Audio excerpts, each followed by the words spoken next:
Gloire à Dieu. Quelqu'un donne un bon Amen. Alors, je vous souhaite à tous la bienvenue à notre troisième session sur la 11e des bénédictions que Jésus-Christ nous a données, celle par laquelle nous sommes influents, celle par laquelle nous arrivons à communiquer la vie aux gens, celle par laquelle on prête aux nations. C'est-à-dire, je te vois en train de prêter aux nations dans le message de l'Évangile. Alléluia. Dans le message de l'Évangile, que tu prêtes aux nations, que tu influences les gens, que les gens te regardent et se tournent vers le Seigneur Jésus-Christ. Qu'il en soit ainsi dans ta vie, dans le nom de Jésus. Amen. Alors, la deuxième partie de la bénédiction donc, nous dit, qui est en fait la première, la Bible dit, le texte nous dit, tu prêteras aux nations et tu n'emprunteras pas. J'ai traité le volet, tu n'emprunteras pas sous le thème renverser les situations. Amen. Et puis reprendre le dessus, reprendre le contrôle. Alléluia. Maintenant, on va aborder la notion de prêter aux nations. Alors, franchement, je ne peux pas tout dire. Il y a tellement de points qui sont riches, qui sont importants, que vous trouverez dans cet ouvrage. On va parler de comment vaincre l'avarisme, comment briser l'égoïsme, partager, comment on devient influent. En fait, c'est vaste, c'est très édifiant. J'ai envie de reprêcher carrément tout l'ouvrage, mais vraiment, je t'exhorte à le méditer jour après jour. Amen. Amen.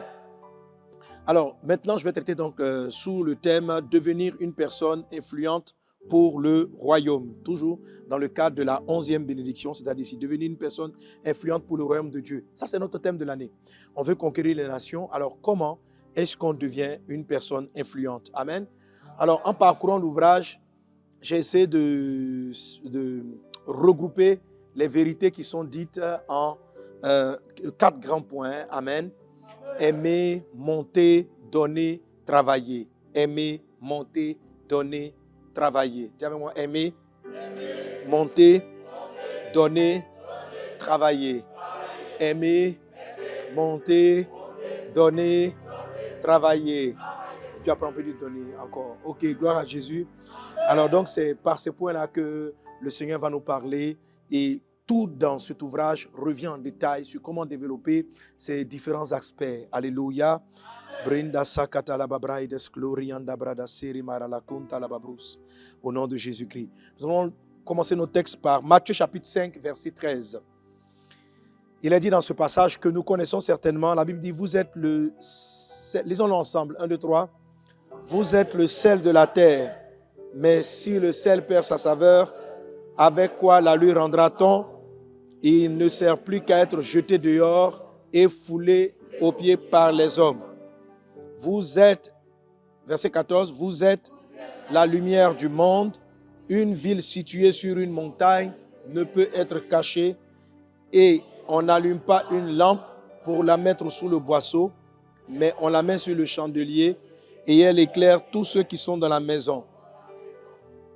Que votre lumière luise ainsi devant les hommes, afin qu'ils voient vos bonnes œuvres et qu'ils glorifient votre Père qui est dans les cieux. Amen, amen, amen. Gloire à Dieu. Alors, ça c'est un passage essentiel dans le volet de l'influence dont nous parle la 11e bénédiction. Dieu dit, on n'allume pas une lampe pour la mettre sous le boisseau. La lumière de Christ n'a pas brillé en toi pour que tu sois caché dans ta maison, pour que tu n'éclaires personne. Si Jésus t'a sauvé, c'est un but que ta vie influence d'autres personnes. Amen. La lumière influence. Quand vous êtes dans les ténèbres, que vous appuyez la lumière éclaire.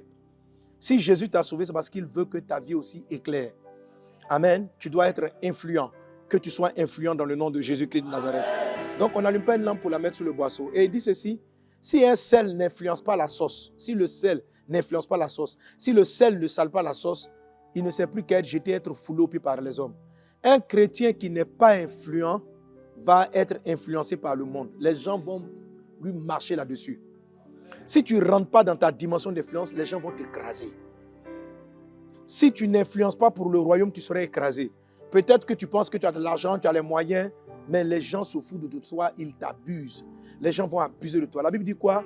Il ne leur reste plus qu'à être foulé aux pieds par les hommes. Comment est-ce qu'on est foulé aux pieds par les hommes? Ça veut dire qu'on est méprisé, on est rejeté, on est vilipendé. Je vois des chrétiens qui se disent chrétiens qui ont acquis une soi-disant influence, mais qui ne sont même pas influents pour le royaume. Ils font du bruit, mais ce n'est pas du bruit qui donne envie aux gens de se convertir. C'est du bruit pour montrer d'autres choses à part le royaume. Mais les gens regardent et puis on se rit d'eux. On se moque de l'Église. On se moque de certains croyants. On se moque parce que beaucoup de chrétiens ne sont pas rentrés dans la sphère de l'influence. Ça ne doit pas être ton cas au nom de Jésus-Christ de Nazareth. Tu dois être influent, mais de la bonne influence. Ok? Quand tu es dans la sauce doit changer de goût. L'environnement doit... On ne peut pas être là, tu es là dans un environnement, les païens se comportent toujours comme ils doivent se comporter, les gens se comportent toujours comme ils se sont toujours comportés et tu n'as aucune influence. Tu parles avec eux, les impudiques restent impudiques, les voleurs restent voleurs, les menteurs restent menteurs. Tu seras humilié. Le nom de Dieu sera vilipendé à cause de toi. Si par ta vie, quelqu'un n'a pas envie de changer de cœur, tu n'es pas influent. Tu n'es pas influent. Il faut que tu sois influent. Alléluia. Il faut que tu sois influent. Quand on dit que tu es foulé au pied par les hommes, tu vas perdre ta dignité. Tu vas perdre ta dignité. Que cela ne soit pas votre partage dans le nom de Jésus-Christ. Donc, on n'a pas le choix. Soit tu es influent, soit tu es influencé, soit tu es détruit, tu es foulé au pied par les hommes. Soit tu as de l'impact, soit tu seras impacté. Il n'y a pas un juste milieu. Tu dois choisir d'être une personne influente. Tu dois choisir que ta vie marque ta génération. Tu dois choisir, tu dois prendre la décision que ta vie marque la génération. Et c'est ce dont on va parler. Alléluia. Ça fait partie de ta bénédiction. Chacun d'entre vous transporte les germes du sommet, de l'influence. Chacun d'entre vous qui est en train de m'écouter, il y a quelque chose en toi dont le monde a besoin. Il y a quelque chose que tu peux prêter au monde. En plus de l'évangélisation, c'est-à-dire que l'évangélisation, il y a quelque chose que tu peux apporter autour de toi. Il y a quelque chose que tu peux donner. Et je prophétise, je déclare dans le nom de Jésus que chaque membre de cette communauté devienne ce qu'il doit être. Que tu portes le fruit de ta vie. Que ta vie soit influente au nom puissant de Jésus-Christ de Nazareth. Alléluia. Alors Jésus a dit que pour qu'une lampe influence son environnement, il ne faut pas qu'elle soit mise en dessous, mais il faut qu'elle soit élevée. Il faut qu'elle soit montée. Amen. Alors, c'est ce qui va marquer. Je vais vous donner un passage, vraiment, je le lis souvent parce que c'est un passage à partir duquel Dieu m'a beaucoup parlé, qui traduit ma vie. Alléluia. Et c'est à partir de lui que j'essaye en quelque sorte de résumer ce riche ouvrage. Il est trop, trop, trop fort, trop puissant. Il faut que tu le médites absolument. Amen. Alléluia. Ici, j'aborde aussi la sagesse du serpent, comment le serpent, les éléments, est influent. Pourtant, il a été maudit. Hein? Donc, il avait toutes les raisons valables de ne pas porter, de ne pas être influent. Le serpent a renversé la situation et il est devenu influent. C'est pourquoi la Bible dit, Amen, soyez sages comme des serpents. Alléluia. Ok.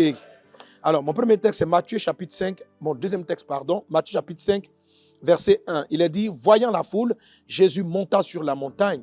Et après qu'il se fit assis, ses disciples s'approchèrent de lui. Puis, ayant ouvert la bouche, il les enseigna et dit, heureux les pauvres, etc., etc. Et c'est dans cette prédication dont je parlais tantôt que Jésus va arriver au verset 13 de Matthieu 5 et il va dire qu'un chrétien, s'il veut être influent, il faut qu'il monte sur la montagne afin que sa lumière soit visible et que les hommes puissent glorifier Dieu. Le but de ce message, c'est que la lumière de Christ au travers de nous soit visible. Amen, amen, amen. Que Dieu te bénisse au nom de Jésus. Alléluia. Alors, je t'ai dit 4 mots qui vont marquer. Je t'ai dit quoi? Aimer, monter, donner, travailler. Alors,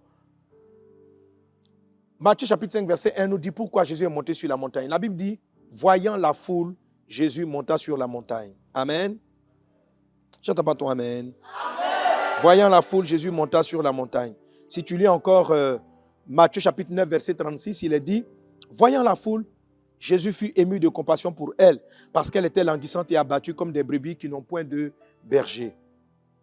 Donc, Jésus est monté sur la montagne pour pouvoir parler, pour pouvoir influencer par sa voix un grand nombre de personnes. C'est une image métaphorique qui nous donne comment est-ce qu'on devient influent. Amen. Comment le chrétien devient influent. OK? La première des choses pour laquelle tu dois monter, c'est l'amour pour le monde. L'amour des gens, l'amour des autres. Il y a des personnes qui veulent devenir influents pour leur propre promotion. Jésus-Christ, voyant la foule, est monté sur la montagne. La raison pour laquelle Jésus a pris la position de l'influence, c'est parce qu'il a vu la foule. Si toi, tu ne regardes que tes problèmes, c'est la raison pour laquelle tu veux devenir influent. Tu regardes, comme je suis pauvre, je vais monter, tu seras égoïste, tu ne vas pas influencer les nations, tu vas vivre pour toi seul. Tu n'apporteras aucune solution. Est-ce que vous connaissez quelqu'un qui n'a rien apporté au monde, qui est juste devenu riche? La Côte d'Ivoire ici a connu beaucoup de ministres, mais il y a des ministres qui n'ont rien apporté. Ils ont été élevés, ils ont été sur des postes élevés, mais on ne se souvient même pas d'eux. Parce qu'ils n'ont pas apporté quelque chose à quelqu'un. Tu vois, monter, c'est avoir une position visible. Parce que pour être influent, il faut que tu sois, que dans la sphère de ton influence, que tu sois visible. Amen. Alors, mais il y a plusieurs qui gravissent la montagne avec les mauvaises pensées. Sans amour pour les autres. Nous qui prêchons le royaume, notre motivation à être meilleur, notre motivation à monter, c'est l'amour des hommes. C'est le fait de vouloir aider les personnes. Tu dois devenir meilleur parce que voyant tous ces hommes qui n'ont pas de quoi manger, ça te dit, oh Dieu, que je monte dans la vie afin de pouvoir les aider avec le royaume de Dieu. Quand tu vois les gens attachés qui sont en train d'aller en enfer à cause du péché, ça doit te donner une envie de les influencer. Alléluia. Amen. Gloire à Dieu. Amen. Je vous en prie, vous qui êtes mes enfants dans la foi, il faut voir la foule. Il faut voir la souffrance dans le monde. Il faut voir les problèmes. Il ne faut pas regarder seulement tes problèmes. Il ne faut pas regarder seulement tes difficultés. Tu ne peux pas influencer quelqu'un si tu passes ton temps à résoudre tes propres problèmes. Si tu passes ton temps à régler ta propre souffrance, tes difficultés ne finiront jamais. Jésus a dit, vous aurez toujours les pauvres avec vous. Mais tu dois regarder aussi les autres. Lève les yeux de tes problèmes. Vois la foule, vois les gens qui sont autour de toi, vois les enfants qui ne peuvent pas aller à l'école, vois les jeunes filles qui sont violées, vois les hommes qui sont dans la misère, vois les jeunes gens qui passent leur temps attachés par la drogue, vois les gens qui sont dans les boîtes en train de boire, vois les maris qui passent leur temps à l'alcool et qui finissent l'argent de la maison, et les enfants qui sont dans la rue parce que papa est en prison, parce que papa est ivrogne, et ces enfants qui deviennent des voleurs, des brigands. Vois leur souffrance. Ne vois pas seulement un voleur. Quand tu vois un enfant dans la rue, vois une personne qui a été victime d'un système, victime des nations. Quand tu vois des gens aller, qui ne savent pas comment payer les études, dont la maison va être cassée, vois des gens qui sont victimes d'un système. Et sache que la réponse de Dieu se trouve en toi. Amen. La réponse de Dieu se trouve en toi. Le jour où vous êtes né de nouveau, Dieu a déposé en vous la réponse. Jésus-Christ est la réponse aux besoins du monde. Et Jésus-Christ est en nous. Amen. Quand tu vois des drames, des tsunamis, des tempêtes qui viennent balayer, appauvrir des gens, sache que la solution existe en toi. C'est pour cela que tu dois devenir influent. Pour libérer la grandeur du Christ qui est en toi.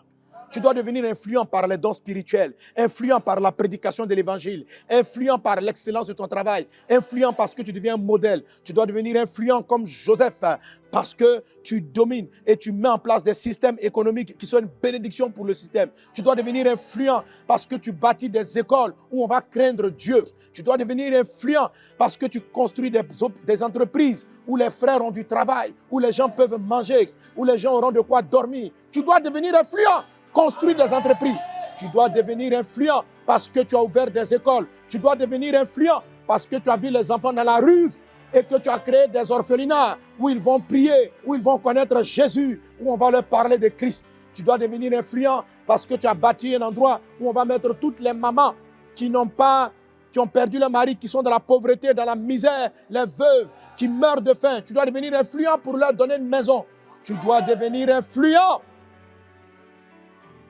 Tu dois devenir influent dans le monde de la politique pour appliquer les valeurs du royaume de Dieu. Amen.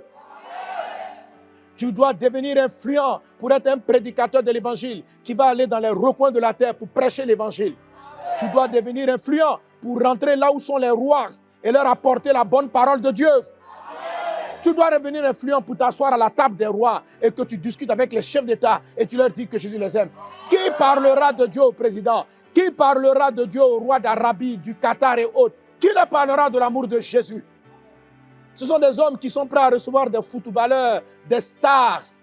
Ces gens, des stars et autres, sont devenus influents. Mais quel genre d'influence? Influents par leurs vêtements bizarres, influents par leur mauvaise vie. Toi, tu dois devenir influent et il reçoit ses stars. Toi, tu dois devenir influent pour rentrer dans ces maisons, pour leur dire que Dieu les aime, pour leur dire que Jésus les aime. Tu dois devenir influent pour que l'évangile qui est dans ton cœur puisse être entendu plus loin que ce que tu n'as fait jusqu'à présent. C'est ça l'amour. Tu dois aimer les hommes et à cause d'eux, tu dois chercher à devenir influent. Jésus, voyant la foule, Amen, monta sur la montagne. Il faut aimer les hommes. Il faut souffrir avec les souffrances de la terre. Il faut pleurer avec ceux qui pleurent. Il faut pleurer puis dire, oh Dieu, sers-toi de moi pour changer leur situation. Il faut arrêter de pleurer simplement sur ta situation. Le premier point, on t'a appris à renverser les situations. Mais reçois les ressources, l'intelligence, la grâce, afin de devenir une bénédiction pour les nations. Il y a eu beaucoup de rois en Israël, mais les rois les plus célèbres, c'est David, Salomon. Pourquoi Salomon? Parce qu'il a vu les problèmes. Il a vu un peuple qui n'avait pas la sagesse, qui ne savait pas quoi faire. Et il a prié Dieu. Il dit, Dieu, je ne cherche pas la richesse pour moi. Donne-moi la sagesse pour que je prenne soin d'eux. Dieu a rendu Salomon influent, malgré qu'il ait mal fini sa vie. Mais il est devenu influent parce qu'il a aidé les personnes. Samson est devenu influent parce qu'il a délivré les Israélites des Philistins. C'est comme ça. Tu es né toi aussi pour libérer des captifs. Tu es né pour guérir des gens. Tu es né pour que la pauvreté disparaisse. Tu es né pour que le péché s'arrête. Tu es né pour que la jeune fille ne rentre pas dans la prostitution. Tu es né pour que le jeune homme ne va pas se livrer à la débauche, à la dépravation. Tu es né pour que les bars se ferment, les bars d'alcoolisme se ferment. Tu es né pour que des enfants que Satan a pris esclaves de la drogue s'en sortent. Et que plusieurs ne tombent pas dans la drogue. C'est pour ça que tu es né, c'est pour ça que tu es là, c'est pour ça que tu m'entends. Amen. Alors une fois que l'amour est ta motivation, la Bible dit que Jésus, voyant la foule, quand il a vu leur problème, il a décidé de monter. La deuxième chose, c'est monter. Premièrement, c'est aimer. Deuxième chose, c'est monter. Dis avec moi, je monte. Je monte. Alléluia. Oui, Jésus dit qu'on n'allume pas une lampe pour la mettre sous le boisseau et qu'une ville sur une haute montagne ne peut être cachée. Lorsque tu vois qu'il y a la souffrance autour de toi, lorsque ton amour est touché, tu dois payer le prix de monter. Monter, ça veut dire aller en hauteur. Monter, ça veut dire s'élever. Pour devenir quelqu'un d'influent, il faut monter. Monter, ça veut dire être meilleur. Monter, ça veut dire croître. Monter, ça veut dire se développer. On monte en améliorant sa vie, en améliorant tout ce qu'on fait. Je me souviens des années de cela, voilà un peu l'église de Côte d'Ivoire dans un état bizarre. J'ai demandé au Seigneur, mais il faut que j'aille parler à mes frères pasteurs. Je vais les encourager à vivre comme ceci. Je vais les encourager à faire comme cela. Et puis j'ai fait des réunions, j'ai appelé des pasteurs. Ils étaient très contents de mon projet. Et puis quand je suis retourné, l'Esprit m'a dit ça ne marchera pas. Je dis pourquoi? L'Esprit me dit parce que tu es dans la foule. Je dis comment ça? Il dit tu n'es pas assez haut. Je ne t'ai pas encore distingué. Quand tu vois les problèmes, tu ne peux pas les résoudre si tu restes dans les problèmes. Il faut que tu te lèves sur la montagne. Il faut que tu te lèves. Il dit là, tu vas voir. Et aujourd'hui, les sagesses, la stratégie que Dieu m'avait donnée pour aider les églises à croître, c'est des milliers de pasteurs à travers le monde. Des dizaines de milliers. Lorsqu'on est en train de faire les réunions comme le répit, qui viennent, qui écoutent.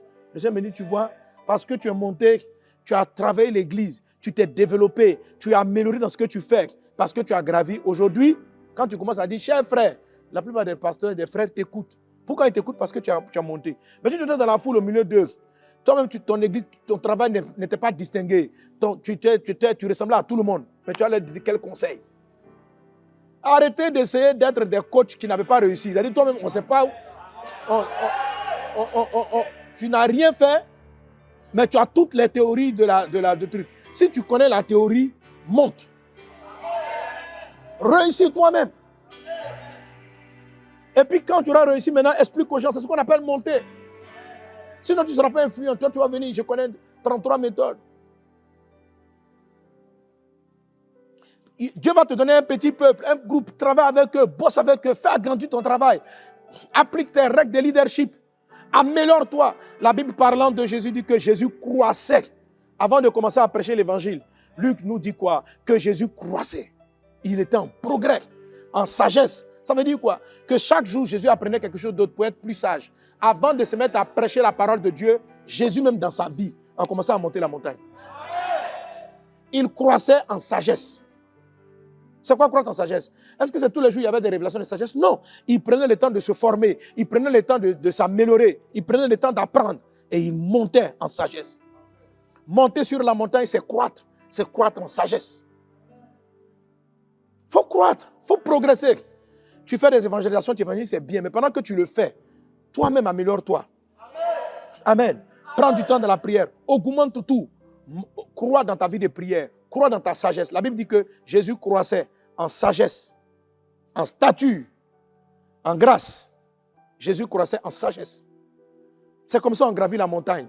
On monte la montagne en améliorant ses compréhensions des choses, en améliorant sa sagesse, en demandant à Dieu, donne-moi plus de sagesse, donne-moi plus de sagesse, donne-moi plus de sagesse. Pour faire quoi? Pour aider le peuple qu'on m'a confié, pour aider ma famille, pour aider les gens. Augmente ma sagesse, augmente ma sagesse.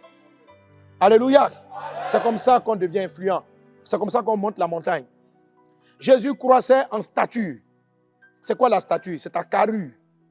C'est ton caractère. Ce sont tes valeurs. Ta stature de prière. La stature, c'est ce qui ne bouge pas. Mais dans la stature, on peut croître. Ça veut dire qu'il croissait physiquement en stature. Mais ça veut dire aussi dans ses valeurs. Amen. Il faut croître. Plus les années avancent, plus ils ne sont pas fragiles. Sois fort intérieurement. Il croissait aussi en grâce. On sentait que les faveurs de Dieu augmentaient tous les jours dans sa vie. Il faut progresser. L'apôtre Paul dit à Timothée, dans le livre de 1 Timothée chapitre 4, versets 11 à 14, il dit ceci. Déclare ces choses et enseigne-les. Que personne ne méprise ta jeunesse, mais sois un modèle pour les fidèles en parole, en conduite, en charité, en foi, en pureté, jusqu'à ce que je vienne. Applique-toi à la lecture, à l'exhortation, à l'enseignement. Ne néglige pas le don qui est en toi et qui t'a été donné par prophétie avec l'imposition des mains de l'Assemblée des anciens.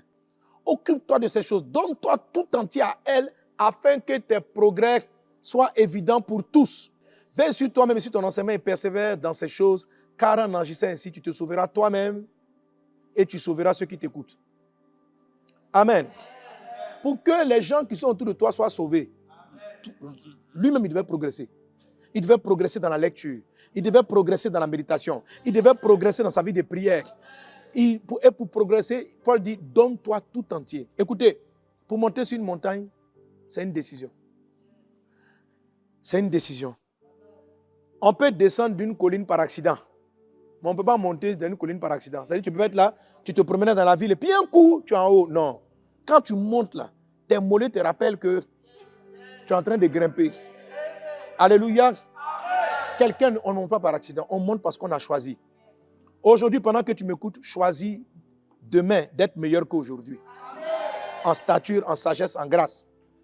Choisis d'être meilleur. C'est-à-dire, il ne faut pas penser que par accident, tu seras meilleur. Choisis.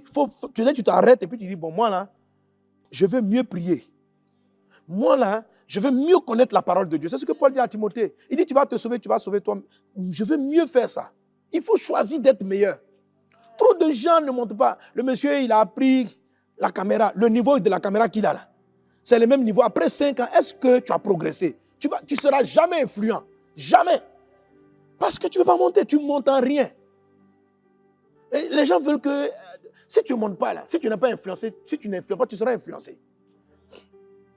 Alléluia. Amen. Le monsieur, il a appris balayage. Il ne progresse pas. C'est un balayeur.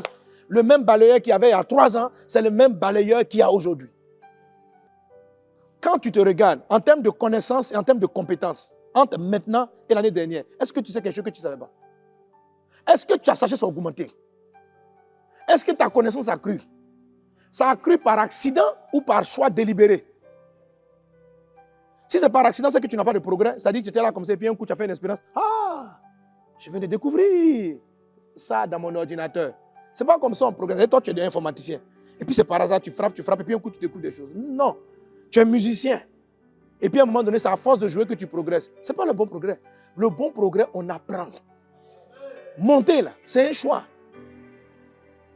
On est au fait des dernières choses. On apprend, on se dispose. C'est cette paresse de monter là qui fait que les chrétiens sont en dessous. Dieu est fâché contre eux et ils ne savent pas pourquoi ils sont pauvres, c'est à cause de ça.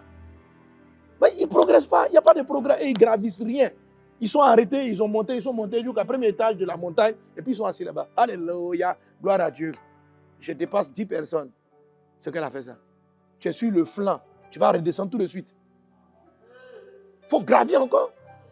Non, au moins dans ce que je fais là, je suis mieux que les gars de mon quartier. Mais toi, ton influence, Dieu t'a choisi, c'est les gens de ton quartier seulement.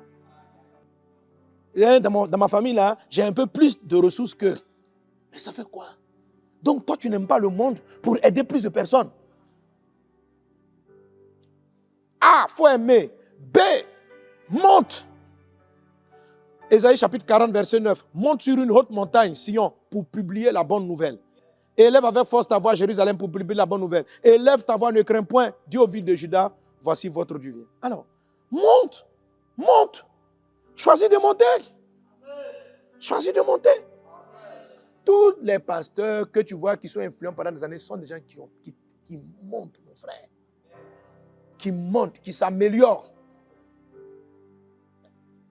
Quand j'arrive à ce niveau, je suis fatigué parce que je vois trop de paresse. Alléluia. Trop de paresse. Trop. Personne ne veut croître. Chacun se contente d'un niveau basique. C'est pas mal. Ils ne deviennent pas excellents.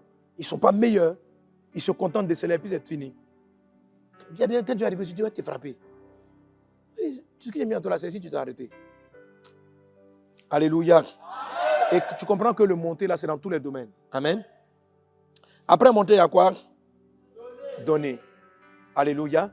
Oui, donner. Amen. Ça va parler de la libéralité. Ça va parler encore de l'amour qu'on donne. Pour devenir influent, il faut être quelqu'un qui a de la libéralité, qui donne.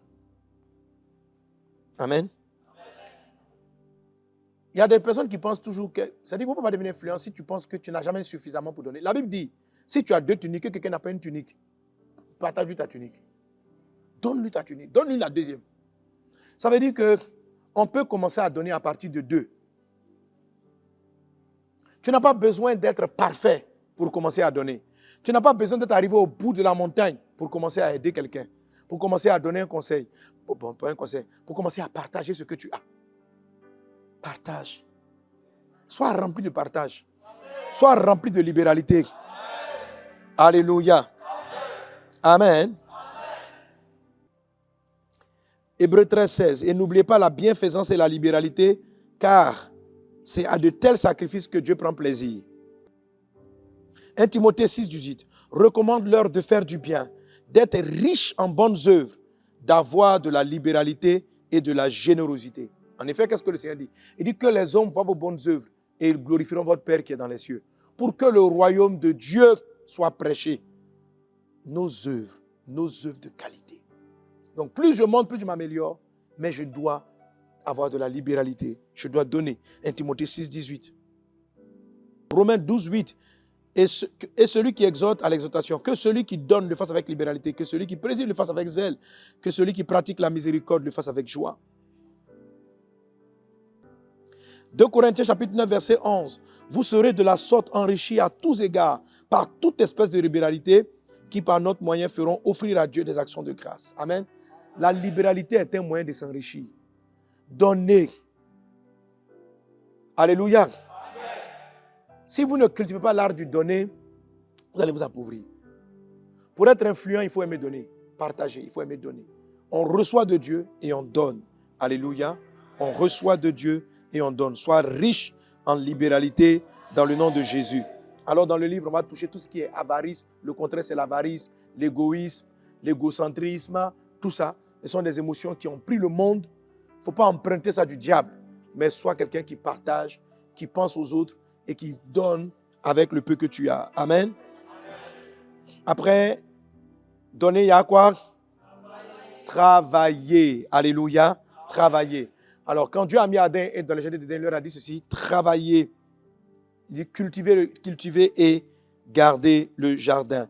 Proverbe chapitre 10, verset 4 dit ceci. Celui qui agit d'une main lâche s'appauvrit, mais la main des diligents enrichit. Alléluia. Amen. Amen. La Bible dit, là où est cité notre bénédiction, Deutéronome chapitre 12, il a dit, Deutéronome 28, verset 12 dit, l'Éternel t'ouvrira son bon trésor le ciel pour envoyer à ton pays la pluie en son temps, pour bénir le travail de tes mains, point virgule, tu prêteras à beaucoup de nations. Donc pour prêter, il faut que ton travail soit béni. Amen. L'Éternel t'ouvrira son bon trésor, le ciel, pour bénir tout le travail de tes mains. Donc, pour que tu puisses prêter aux nations, il faut que tes mains travaillent.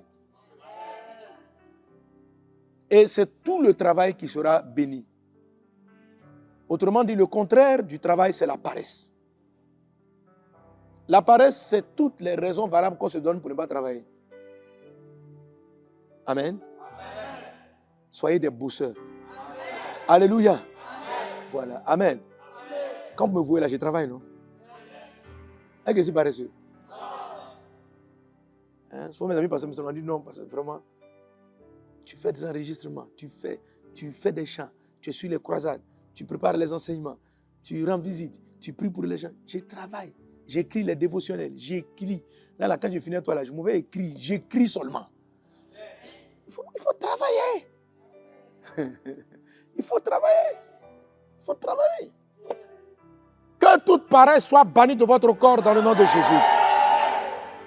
Et ne vous occupez pas de futilité. Il y a des gens qui s'occupent de futilité. Ce n'est pas du travail. C'est-à-dire que tu ne fais rien. Un travail est une chose qu'on cultive. C'est quoi que travailler? C'est cultiver et garder. Amen. C'est-à-dire, je prends une chose, je la fais avancer. Quand mes mains touchent quelque chose, je cultive la chose. Dieu vous met dans un champ. Dieu te met dans une maison. Cultive-la. Tu n'as pas souvent le travail que tu souhaites avoir pour qu'il te donne le salaire que tu estimes.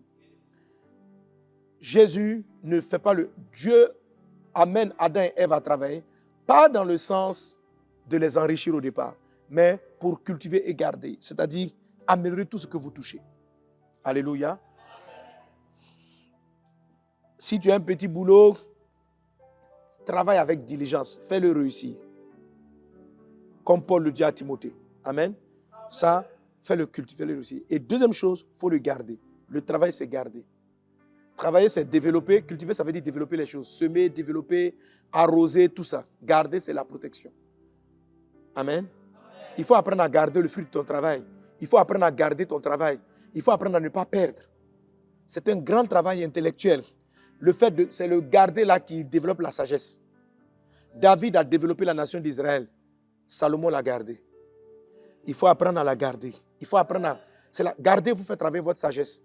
Garder vous apprend... Parce que protéger, ce n'est pas du tout facile. Amen. Et quand vous avez ces choses-là en vous, vous devenez très influent. Sinon, tu vas commencer, elle va grandir, elle va tomber. Parce que tu n'as pas appliqué le travail de garder. Parce que pourquoi? La Bible dit, Jésus, voyant la foule, monta sur la montagne, s'assit et se mit à parler. Avant de parler, Jésus s'est assis. Le garder, le travail, vous permet de vous asseoir. De maintenir. Alléluia.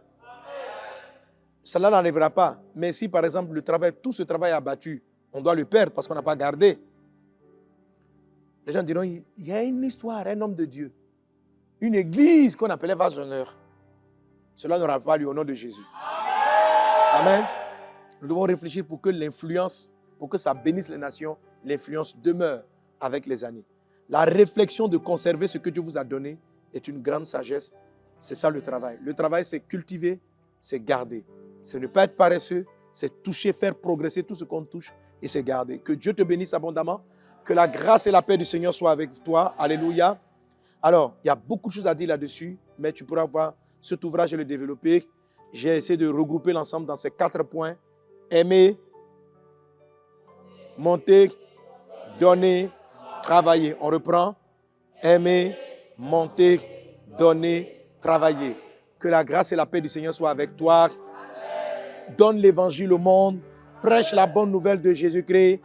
Monte, progresse dans tout ce que tu fais. Aime les hommes. Sois rempli de libéralité de vouloir partager l'amour de Christ. Sois un travailleur. Ne sois pas paresseux. Ne dors pas. Lève-toi et bosse. Merci Seigneur pour ta grâce divine. Merci pour ces fils et ces filles dans la foi. Merci pour ces personnes. Je te supplie que ta parole porte du fruit dans nos vies. Rends-nous influents pour le royaume. Fais que ton royaume aille de l'avant. Que des vies soient sauvées. Que les captifs soient délivrés. Jésus, fais de nous des instruments entre tes mains. Nous nous tournons vers toi. Nous croyons en toi. Sois béni, roi des rois. Au nom puissant de Jésus-Christ. Amen. Amen. Soyez bénis. Amen. Et vraiment, maintenant, vous avez maintenant tout le mois, toute la période pour développer cet enseignement dans le détail avec vos pasteurs, avec l'Église. Voilà, que la grâce et la paix du Seigneur soient avec vous. Et puis, on se retrouve pour notre dernière bénédiction de l'année. Ce sera le mois d'après. Amen. Sur la domination. Que Dieu vous garde. Amen. 2022 bénir pour conquérir à la conquête des âmes. Tu es membre de Vase d'honneur. En 2022, emmène une âme à Christ, encadre-la et fais-en un disciple. Tu es boss à Vase d'honneur.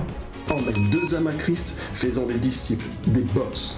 Challenge 2022 bénir pour conquérir, c'est maintenant.